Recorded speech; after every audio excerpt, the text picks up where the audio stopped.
Hello again and welcome to Culture this morning. The 2010 Winter Olympics are in full swing in Vancouver with most of the focus on all of the gold medals and the medals table, as you would expect. But one area of the Games that doesn't get as much press is the outfits the athletes wear while competing in front of a world audience. To remedy this fact, Jessica Michault, the online style editor of the International Herald Tribune, is here to tell us about what role fashion has in the world of sports. Good morning, Jessica. Good morning. So, Jessica, the obvious place to start, I'm guessing, is with the figure skating competition, because that's surely where fashion plays a biggest role.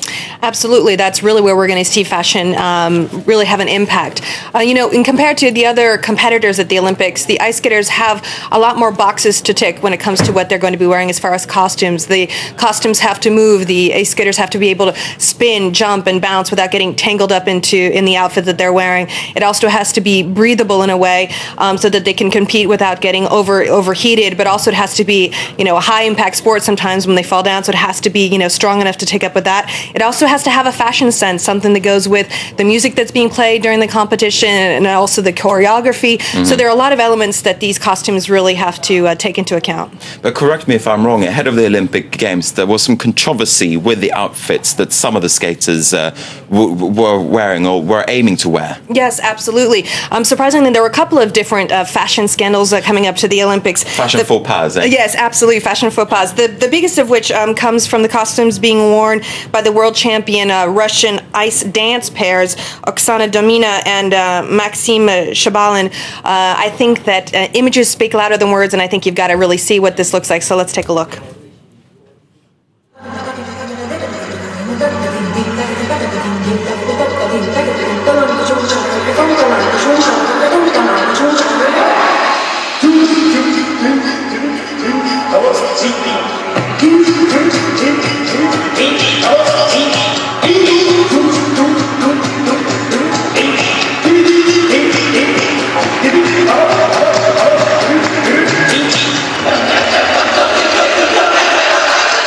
I wouldn't call those outfits the most flattering in the world, but talk us through why these skaters and their outfits are so controversial, why the fashion police is out.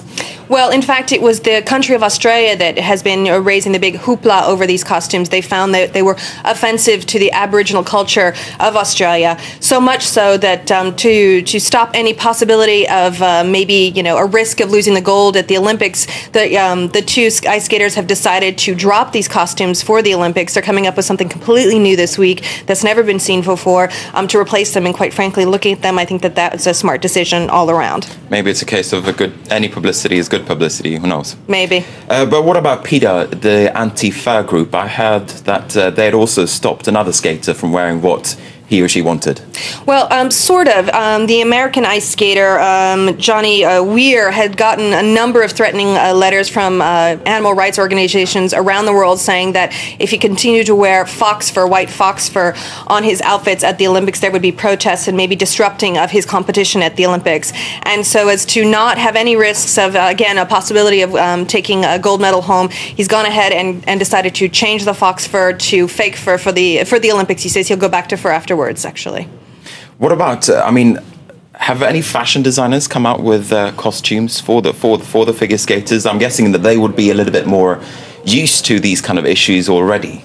Well, in fact, surprisingly, not very many. The one person that stands out is the American designer Vera Wang, who in her youth also competed in ice skating competition. She's designed for the Olympics in the past, most notably Nancy Kerrigan. This time she's come back to design for the American ice skating. The American ice skater, the American world champion, even Lysacek. She's designed 5 outfits for him, including one charcoal gray outfit that he just wore, I believe, yesterday at the Olympics that includes feathers from the famed French house Le Marié, which usually uses its feathers for all of the haute couture creations we see in Paris during the collections. The only thing I knew about Vera Wang was that she was designing wedding outfits or wedding dresses. No, so she's spread out. She's spread out. Completely different ball game this time around. Yeah, she in fact, had to adapt even the outfits that she designed for the Olympics. She had put in some leather panels into some of these outfits, but wasn't breathable enough, so she had to pull that out and put in some mesh to replace that for his outfits. Also, another designer that has come out with some outfits is Rodarte, the design team, sisters behind Rodarte. They created a number of one-of-a-kind pieces for a fashion spread in the New York Times. None of these are ready to hit the rink. They're not competition ready, but it gives an idea of where fashion can have a role in ice skating. Just tell us briefly, who do you like the most, or whose outfit do you like the most? Who's got it right? Well, I have to give it to the French. The French know fashion, and the French pair skater Yannick Bonheur and Vanessa James have come up with a look that really suits them well. They created history on Sundays, the first black couple to compete at the Olympics in the ice skating competition. Their beautifully matched black outfits really highlight an elegant style, but also their skin tone, something that they said they did on purpose because they really want to set themselves apart from the competition in any way possible.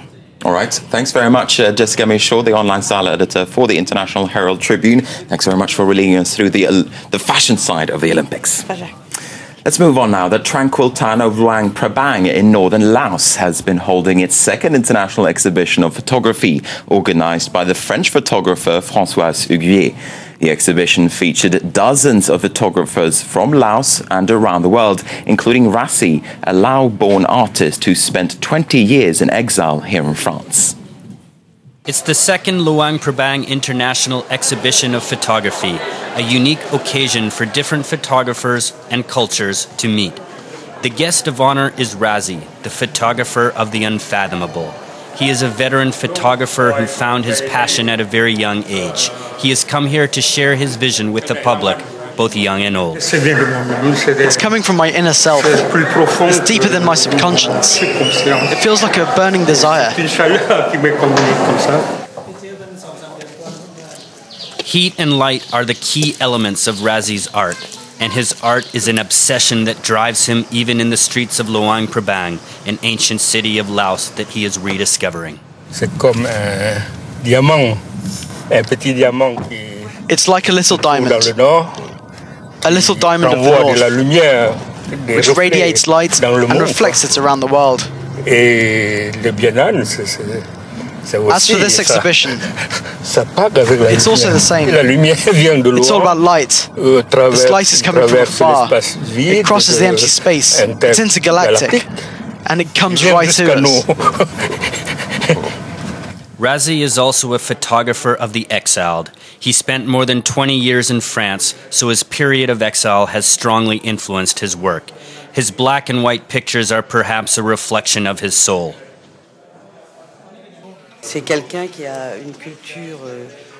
He's a person who's strongly influenced by paintings. His pictures are very dark, like in the olden days. They resemble paintings, and his return to Laos, his homeland, is like a resurrection for him.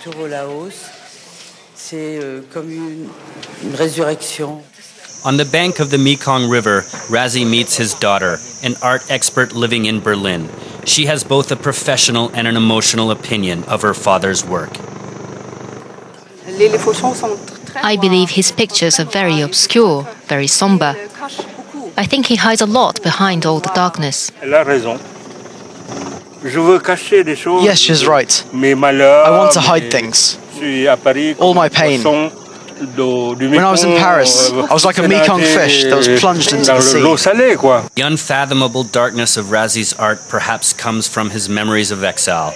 His work is a tribute to life, inspired by a profound emotion in which everyone can relate to, whether in Laos or anywhere else in the world. And finally, in this edition of the Morning Edition, some music and the annual Brit Awards wrapped up last night in London, which the Brit Awards is the UK equivalent of the Grammys. The flamboyant Lady Gaga proved the big winner of the night, walking away with 3 gongs, including Best International Artist.